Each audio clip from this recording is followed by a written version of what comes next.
জাতির পিতা সব কাজ সম্পন্ন করতে পারলেন না। ৭৫-১৫ আগস্ট তাকে নির্মমভাবে হত্যার পর যারা ক্ষমতায় এসেছে তারা এই বাংলাদেশের মানুষের বিশেষ করে আর্থসামাজিক উন্নয়নের দিকে কোনো দৃষ্টি তাদের ছিল না।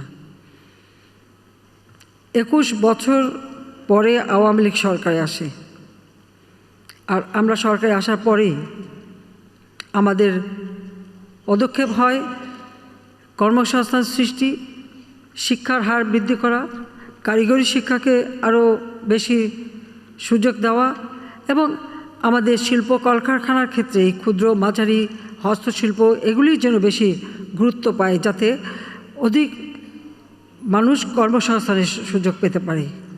সেই পদক্ষেপ আমরা নিয়েছিলাম এবং কর্মসংস্থান ব্যাংক নামে একটি ব্যাংকও প্রতিষ্ঠা করে দিই, যেখানে একজন তরুণ, সে শিক্ষিত হোক বা অল্প শিক্ষিত হোক, যে কোনো একজন উদ্যোক্তা বিনা জামানতে ওই ব্যাংকের থেকে ঋণ নিতে পারে। এটা ছিল প্রথম ১ লক্ষ টাকা, পরবর্তীতে আমরা বৃদ্ধি করেছিলাম। আমরা সাক্ষরতার হার বাড়াবার জন্য বিভিন্ন পদক্ষেপ নিই। প্রতিটি জেলা যেন নিরক্ষরতার মুক্ত হয়, মোবাইল ফোন উন্মুক্ত করে দিই সকলের হাতে হাতে। ব্যাপকভাবে বেসরকারি খাতকে আমরা আরও উন্মুক্ত করি।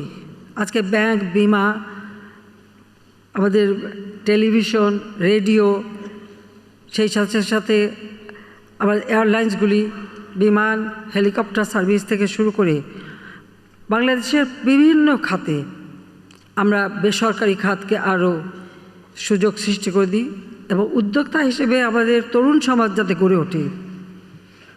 আমরা কারিগরি শিক্ষা, ভোকেশনাল ট্রেনিংয়ের উপর বেশি জোর দেই।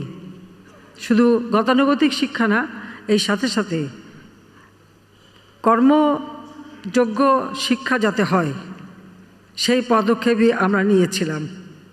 তবে সেবার এমনকি বিদ্যুৎ উৎপাদন থেকে শুরু করে আমরা সব কিছু কিন্তু বেসরকারি, সরকারি সাথে সাথে বেসরকারি খাত আমরা দেই, একটাকে লক্ষ্য নিয়ে আরও ব্যাপকভাবে যাতে কর্মসংস্থান তৈরি হয়, মানুষের কাজ করার সুযোগ হয়।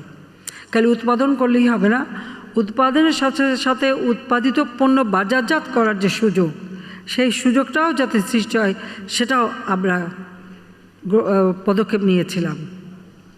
আমাদের সংবিধানে ১৩ অনুচ্ছেদে অর্থনৈতিক যে নীতিমালা ঘোষণা করা আছে, সেখানে সরকারি খাত, সমবায় খাত এবং বেসরকারি খাত, ৩টি খাতকেই কিন্তু সমানভাবে গুরুত্ব দেওয়া আছে।